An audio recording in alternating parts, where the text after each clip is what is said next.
Hello everyone, this is Rashid Khan and you are watching Innovative English Learning. You can also watch this video in Urdu from the playlist. Today we'll talk about some other punctuation marks like quotation marks or inverted commas and hyphen. So let's see where can we use quotation marks or inverted commas and hyphen. First we have quotation marks or inverted commas. So we enclose in quotation marks anything that is quoted word for word or direct quotation from speech or written material. Remember, when we copy the exact words of a person, whether in spoken language or in written form, we enclose it in inverted commas. It means, or these marks show, that these are not my own words, they have been quoted from someone else, they have been copied from someone else. Here is an example. For example, she said clearly, I want the progress report by 3 o'clock. Now, I want the progress report by 3 o'clock are the exact words of her. That is why we put them in inverted commas to show that these are not my words, they are the words of someone else. Similarly, Quaid-e-Azam said, work, work and only work. Now these are the exact words of Quaid-e-Azam, that is why we enclose them in inverted commas. Use single quotation marks to enclose a quotation that appears within a quotation. Remember, sometimes we have a quotation within another quotation. So in this case, the main quotation is enclosed in double quotation marks, while the quotation that occurs inside the quotation is enclosed in single quotation marks. For example, John said, Jane told me that she was going to stay with the project if it takes all year. So Jane told me till all year, that is the major quotation, and that is why it is enclosed in double quotation marks, while stay with the project if it takes all year, that part is the quotation that comes inside this major quotation. So that is why we put single quotation marks around these words or this quotation. Okay. Words and phrases. Sometimes we enclose words and phrases in quotation marks. Use quotation marks to set off special words or terms only to point out that the term is used in a context for a unique or special purpose. That is in the sense of the term so called. Remember, sometimes we use a word or phrase or words or phrases in special context, like the usual meaning may be something different, the dictionary meaning may be different, but we use it for some specific purpose. So in this case, we put it in inverted commas to show that it is not used in the common sense, rather it is used in some special context. For example, a remarkable chain of events caused the sinking of the unsinkable Titanic on its maiden voyage. Remember here, unsinkable, it refers to Titanic because it was a kind of a ship or cruise that was supposed to be unsinkable. So this word in common sense, it means different, but here it refers to the world's largest or biggest ships. That is why we use unsinkable in specific context, in spatial context. So it is enclosed in inverted commas. Titles of works. Use quotation marks to enclose titles of reports, short stories, articles, essays, single episodes of radio and television programs, and short musical works including songs. However, do not use quotation marks for titles of books and periodicals, which should appear in italics. Remember, when we have the titles of reports, short stories, articles, essays, single episodes of radio and television programs, and short musical works like songs, etc., we normally enclose such titles in inverted commas. But remember, the names of books and periodicals, they are italicized rather than put in inverted commas. We do not put them in inverted commas, rather we write these names, the names of books and periodicals, in italics. For example, his report, effects of government regulation on motorcycle safety. Now this is the title of the report, so that is put in inverted commas. Cited the article, No fault insurance and motorcycles. And this is the article, the name of the title of the article. So again, the title of the article is also enclosed in inverted commas, published in American Motorcyclist magazine. So the titles of reports and short stories, articles, essays, etc., they are put or they are enclosed in inverted commas. Okay, next we have hyphen. Where can we use a hyphen? The hyphen is used primarily for linking and separating words and parts of words. So when we link words or when we separate words, we use a hyphen.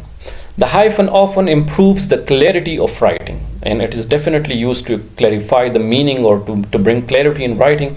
The hyphen is sometimes confused with the dash, which may be indicated with two consecutive hyphens. So dash is different than hyphen. A dash is doubled or double of hyphen, rather hyphen is single dash, you can say. Okay, so when we combine two hyphens, it becomes dash. Okay, hyphens with compound words. The first use of hyphen is that we use it in compound words. Now you know compound words, that when we join two different words and make it one single word, that is called compound words. Some compound words are formed with hyphens to join two words together to make a new one. So we join two different words to make it a new single word.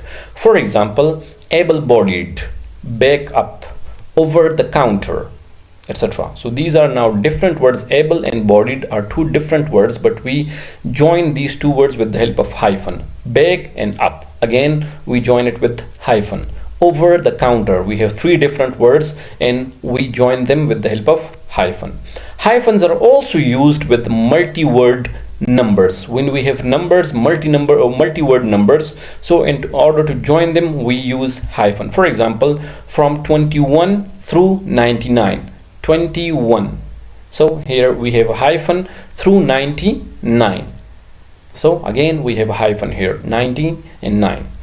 Fractions, which when they are written out, 3/4. Like fraction, when we write it in figure in numbers, so we do not put hyphens, etc. But when we convert them into words, so we put a hyphen in fractions. Hyphens with modifiers. Sometimes we use hyphens with modifiers, like 2 and 3 word modifiers that express a single thought are hyphenated when they precede a noun. Sometimes there are modifiers, and when there are 2 words or 3 words modifiers and they modify the meaning of a single noun, so we hyphenate them. For example, it was a well-written report. Well written. Now these are two different words, but when we join them, it becomes one single adjective or modifier. So well written is modifying the meaning of report. A report is the noun, so we hyphenate it. It was a well thought plan. Again, well thought. So thought is a different word and well is different word, and we hyphenate these two to modify the noun plan. Hyphens with prefixes and suffixes. Sometimes we use hyphens with prefixes and suffixes. So a hyphen is used with a prefix when the root word is a proper noun. Remember, when we add a prefix with a root word that is a proper noun, we normally hyphenate it. For example, pre-Columbian, anti-American, post-Newtonian. So here Columbian and American and Newtonian, they are proper nouns, and we put or we add these prefixes post and anti and pre, so we hyphenate these prefixes. A hyphen may be used when the prefix ends and the root word begins with the same vowel.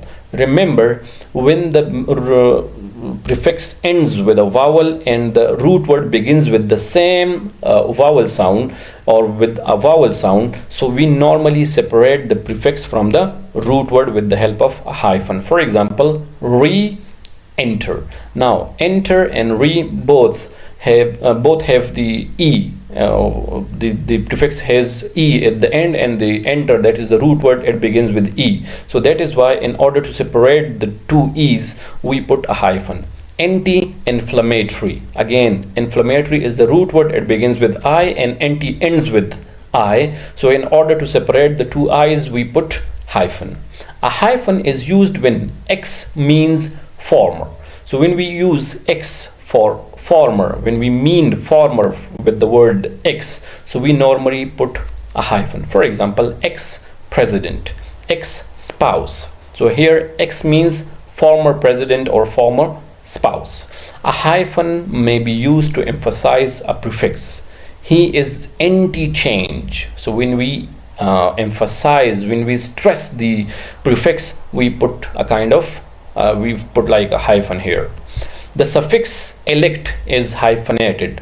President elect. When the elect is used as a suffix here, so when we add a kind of root word with it, so we normally hyphenate it here. You can say president elect. Hyphens and clarity. Now, how does a hyphen brings clarity? The presence or absence of a hyphen can alter the meaning of a sentence. Remember, it can bring a kind of clarity, or it may confuse the reader or the listener, not listener but the reader. Like ambiguous, we have an example here. We need a biological waste management system. Now here we do not have any hyphen, so the meaning is some kind of unclear. Like we say, we need a biological waste management system. This sentence could mean one of the two things. We need a system to manage biological waste, or we need a biological system to manage waste. Now what does that mean? So here, with the help of hyphen, we can clarify the meaning. We need a biological waste management system. That is the one interpretation if you want the first one.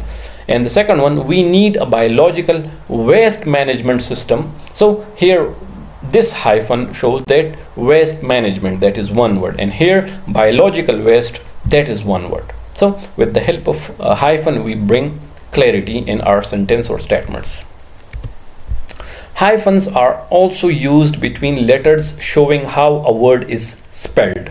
When we spell a word in written form, we want to say that this word is spelled like this, so we normally put hyphens. For example, in his email, he misspelled believed as B-E-L-E-I-V-E-D.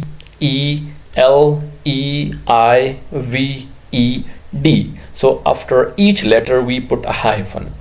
Okay, a hyphen can stand for to or through between letters and numbers. When we mean to or through letters or numbers, we put a hyphen. For example, page 44 to 46, or 44 through 46, A to L or A through L, M to Z. So here we use hyphens in this case.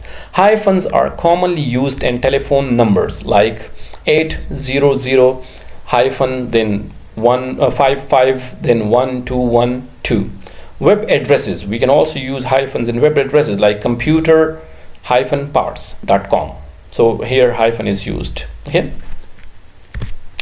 using hyphens to divide words. Sometimes we use hyphens to divide words. Do not divide one syllable word. Remember, we cannot use hyphen to divide one syllable word. If a word has one syllable, we cannot separate it, we cannot divide it with the help of hyphen. Divide words at syllable breaks. Now if we have more than one syllable words, so we can break those words, but we have to break it at syllable breaks, not anywhere. Okay, so where one syllable ends or another syllable starts, there we can divide the word, which you can determine with a dictionary. Do not divide a word if only one letter would remain at the end of line, or if fewer than 3 letters would start a new line. Remember, sometimes we put a hyphen to divide a word. So if after the hyphen we have only one letter, or we have only less than 3 letters to start the new sentence, we should not use a hyphen there. Do not divide a word at the end of a page. Carry it over to the next page. If there is a word that occurs at the end of one page and we want to divide it with the help of hyphen, so we should carry it over to the next page, and we should not divide it at the end of the page. If a word already has a hyphen in its spelling, divide the word at the existing hyphen. Now if there is a word and it already has a hyphen and we want to divide the word, so we have to divide the word at the existing hyphen. We should not add another hyphen for division. Do not use a hyphen to break a URL or an email address at the end of a line, because it may confuse readers who could assume that the hyphen is part of the address. So we are not supposed to divide a URL or an email address with the help of hyphen at the end of the line, because it will confuse the reader, because hyphen can be part of the email address, and if we add another hyphen only for division, it will some kind of like make problems for the reader and for the person who uses that email address for sending some kind of message, etc.